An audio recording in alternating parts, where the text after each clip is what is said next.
इस वीडियो में आज हम इंस्ट्रक्शन फॉर्मेट के बारे में पढ़ेंगे।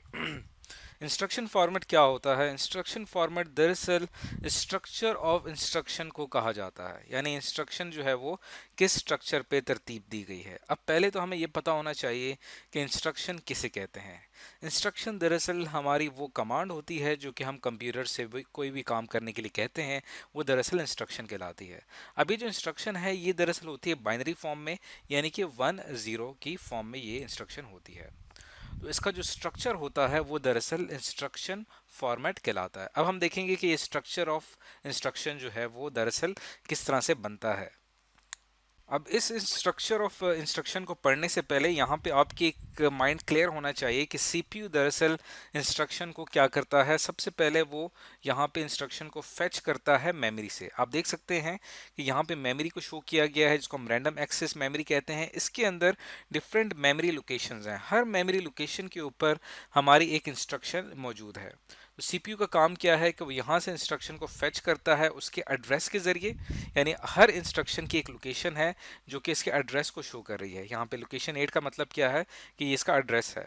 तो एड्रेस के जरिए वो एक इंस्ट्रक्शन को फेच करता है और वहाँ से डाटा हासिल करता है मेमोरी से। और फिर क्या करता है कि यहाँ से इंस्ट्रक्शन जब फेच हो जाती है, फिर वो क्या करता है, इसको डिकोड करता है। जब वो उसको डिकोड करता है तो डिकोड से हमें ये पता चल जाता है कि ये किस टाइप की इंस्ट्रक्शन है। जैसे कि हमने मुख्तलिफ टाइप्स के बारे में पढ़ा था इंस्ट्रक्शन की, कि जैसे कि डाटा ट्रांसफ़र इंस्ट्रक्शन होती है, या डाटा प्रोसेसिंग इंस्ट्रक्शन होती है, या प्रोग्राम कंट्रोल इंस्ट्रक्शन होती है। टाइप्स ऑफ इंस्ट्रक्शन हम एक अलग से वीडियो में पढ़ चुके हैं। तो यहाँ से उसको टाइप ऑफ इंस्ट्रक्शन के बारे में पता चलता है, और यहाँ से उसको पता चलता है इंस्ट्रक्शन के फॉर्मेट का, यानी इंस्ट्रक्शन का स्ट्रक्चर क्या है डिकोड करने के बाद। जब उसको स्ट्रक्चर ऑफ इंस्ट्रक्शन का पता चल जाता है, फिर वो क्या करता है, उसको एग्जीक्यूट करता है। तो सीपीयू के अंदर एक यूनिट लगा होता है, इसको हम अरिथमेटिक लॉजिकल यूनिट कहते हैं। ये क्या करता है, हमारी इंस्ट्रक्शन को प्रोसेस करता है और वापस इसको भेज देता है मेमोरी में, और मेमोरी में उस इंस्ट्रक्शन को, जो कि इसका रिजल्ट है, वो दरअसल यहाँ पे स्टोर कर दिया जाता है। तो इस तरह से सीपीयू का जो ये साइकिल है ये रिपीट होता रहता है। इंस्ट्रक्शन फेच होती है, डीकोड होती है, उसके बाद फिर वो प्रोसेस होती है और एग्जीक्यूट होती है, और फिर वापस मेमोरी में राइट कर दी जाती है। इसको हम फेच एग्जीक्यूट साइकिल या मशीन साइकिल भी कहते हैं। तो अब वापस आते हैं इस चीज़ के ऊपर, जो स्ट्रक्चर। अब हमारा फोकस किस चीज़ के ऊपर होगा? हमारा फोकस होगा इंस्ट्रक्शन फॉर्मेट के ऊपर, यानी इंस्ट्रक्शन का स्ट्रक्चर क्या है। जैसे यहाँ पे इंस्ट्रक्शन डिकोड हुई है, अब हम इसके स्ट्रक्चर के ऊपर बात करेंगे। तो कोई भी इंस्ट्रक्शन जो होती है उसमें दरअसल दो हिस्से होते हैं।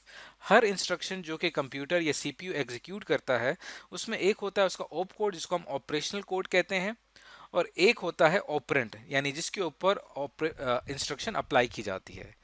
अब हमारी जो एक सिंगल इंस्ट्रक्शन है, जैसे कि आप देख सकते हैं यहाँ पे जो सिंगल इंस्ट्रक्शन है, इसका टोटल साइज आमतौर पे होता है 2 बाइट्स। 2 बाइट्स का क्या मतलब है? एक बाइट में 8 बिट्स होती हैं, तो 2 बाइट्स में कितने बिट्स होंगी? 16 बिट्स। तो 16 बिट्स की हमारी ये इंस्ट्रक्शन होगी। अब आप देखें कि यहाँ पे हम यहाँ पे ड्रॉ कर लेते हैं इसको। तो ये हमारी इंस्ट्रक्शन जो है वो इस तरह से टोटल 16 बिट्स होती हैं। यहाँ पे हमने इसको यहाँ से ऐसे ड्रॉ कर लिया है। अब जैसे कि मिसाल के तौर पे यहाँ पे हम इंस्ट्रक्शन सपोज कर लेते हैं कि इंस्ट्रक्शन है एक, उसके अंदर टोटल इस तरह से बिट्स जो हैं वो तरतीब दी गई हैं।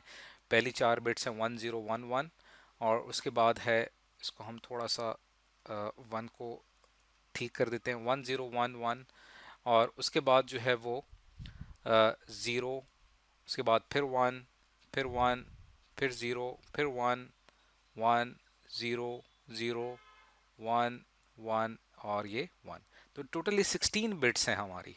इन टोटल 16 बिट्स में मिल के हमारी एक इंस्ट्रक्शन बना रही। अब हम इसके स्ट्रक्चर को एनालाइज करते हैं।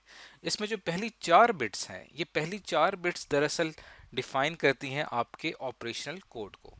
ऑपरेशनल कोड क्या होता है? जैसे कि हम अपनी इंस्ट्रक्शन में लिखते हैं ऐड या सब्ट्रैक्ट या मल्टीप्लिकेशन, यानी इससे हमें पता चलता है कि हमने कौन सा ऑपरेशन अप्लाई करना है। तो ये 4 बिट्स जो हैं यहाँ से हमें ऑपरेशन का पता चलता है।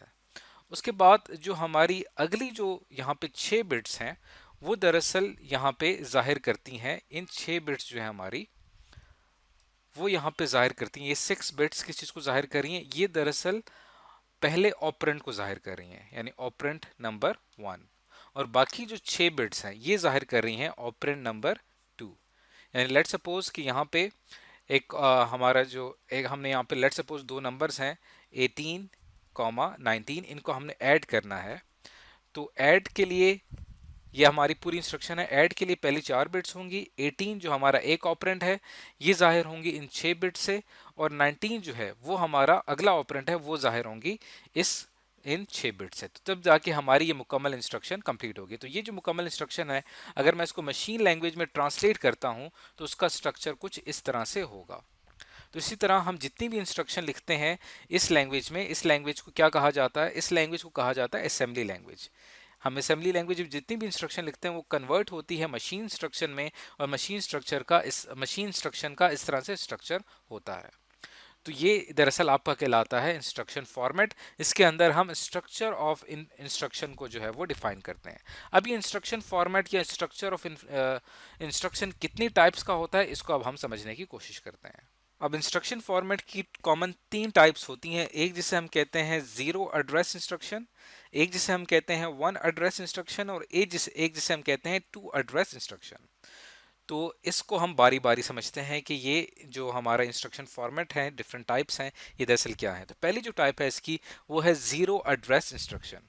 जीरो एड्रेस इंस्ट्रक्शन में क्या होता है कि हमारी जो इंस्ट्रक्शन होती है उसमें सिंपल क्या होता है, उसमें सिंपल एक ऑप कोड होता है, इसके साथ कोई ऑपरेंट मौजूद नहीं होता। जैसे कि हमने ऊपर डिस्कस किया कि एक मुकम्मल इंस्ट्रक्शन में ऑप कोड होता है और एक ऑपरेंट होता है, लेकिन जीरो एड्रेस इंस्ट्रक्शन में सिर्फ हमारे पास क्या होता है, ऑप कोड होता है। इसकी एग्जांपल क्या है कि अक्सर हम क्या करते हैं कि जब भी हम असेंबली लैंग्वेज में कोड लिख रहे होते हैं तो हम एक इंस्ट्रक्शन वहां पे इस्तेमाल करते हैं हॉल्ट, या हम एक इंस्ट्रक्शन इस्तेमाल करते हैं स्टॉप। अब इनके साथ किसी ऑपरेंड की ज़रूरत नहीं है, हम इनका इस्तेमाल करते हैं और हमारा जो काम है वो हो जाता है। तो वो इंस्ट्रक्शन जिसमें सिंपल ऑपरेशनल कोड होगा यानी सिंपल ऑप कोड होगा, ऐसी इंस्ट्रक्शन को ज़ीरो एड्रेस इंस्ट्रक्शन कहा जाता है। अब हम बात करते हैं वन एड्रेस इंस्ट्रक्शन की। वन एड्रेस इंस्ट्रक्शन क्या होती है, वो इंस्ट्रक्शन जिसमें एक ऑप कोड होता है और उसके साथ सिर्फ एक ही ऑपरेंड होता है, यानी एक ऑपरेशनल कोड होगा और उसके साथ एक ही ऑपरेंड होगा। इसे कहा जाता है वन एड्रेस इंस्ट्रक्शन। अब इसकी एग्जांपल देख लेते हैं। जैसे कि अक्सर हम अपनी जब असेंबली लैंग्वेज का कोड लिख रहे होते हैं तो अक्सर हम यहाँ पे एक प्रोग्राम कंट्रोल इंस्ट्रक्शन है हमारी जंप की, वो हम अप्लाई करते हैं इस रजिस्टर के ऊपर। AX यहाँ पे एक रजिस्टर को शो कर रहा है। रजिस्टर एक बहुत ही स्मॉल फास्ट मेमोरी होती है CPU के अंदर। तो यहाँ से हमारा जो कंट्रोल है वो इस रजिस्टर में शिफ्ट हो जाएगा। तो आप देखें कि इसके अंदर सिर्फ एक ऑपरेंट इस्तेमाल हो रहा है जो कि सिंपल एक रजिस्टर है, और यहाँ पे ये जो इंस्ट्रक्शन है ये दरअसल वन एड्रेस इंस्ट्रक्शन है। इसी तरह हम एक इंस्ट्रक्शन इस्तेमाल करते हैं लोड एक्यूमुलेटर की। लोड एक्यूमुलेटर में हम क्या करते हैं कि जो एक्यूमुलेटर की जो वैल्यू है उसको हम लोड करवाते हैं। जो वैल्यू होती है हमारी वो एक्यूमुलेटर में लोड हो जाती है। इसके लिए हम लिखते हैं LDA। अब इसमें A हमारा एक ऑपरेंड है और LD क्या है, लोड, ये दरअसल हमारा ऑप कोड है। तो आप देख सकते हैं कि दोनों इंस्ट्रक्शन की जो हमने एग्जांपल ली इसमें एक हमारा ऑप कोड था और उसके साथ एक जो है वो ऑपरेंड था। तो इस तरह की इंस्ट्रक्शन को वन एड्रेस इंस्ट्रक्शन कहा जाता है। अब बात करते हैं टू एड्रेस इंस्ट्रक्शन की। टू एड्रेस इंस्ट्रक्शन वो इंस्ट्रक्शन होती है जिसमें एक ऑप कोड होता है और दो ऑपरेंड्स होते हैं। ये नॉर्मल इंस्ट्रक्शन है जो कि अक्सर हम अरिथमेटिक इंस्ट्रक्शन जो अपनी अप्लाई करते हैं, जैसे कि एडिशन की, सब्ट्रैक्शन की या मल्टीप्लिकेशन की, वहाँ पे हम क्या करते हैं, जैसे यहाँ पे हमने इन दो रजिस्टर में मौजूद जो वैल्यूज़ हैं इनको हमने ऐड करना है। तो इसके लिए हम यहाँ पे इस इंस्ट्रक्शन का इस्तेमाल करें। इसमें देखें ऐड क्या है, ये हमारा ऑपरेशनल कोड है, जबकि AX इसमें हमारा एक ऑपरेंट है और BX जो है हमारा दूसरा ऑपरेंट है। तो ये इंस्ट्रक्शन क्या कहलाती है, ये टू एड्रेस इंस्ट्रक्शन कहलाती है। तो ये 3 किस्म के इंस्ट्रक्शन फॉर्मेट्स हैं जो कि हमारा जो प्रोसेसर है इनका इस्तेमाल करता है, और ये 3 इंस्ट्रक्शन फॉर्मेट जो हैं CPU की प्रोसेसिंग में इस्तेमाल होते हैं। तो इस वीडियो में आज हमने इंस्ट्रक्शन फॉर्मेट के बारे में पढ़ा।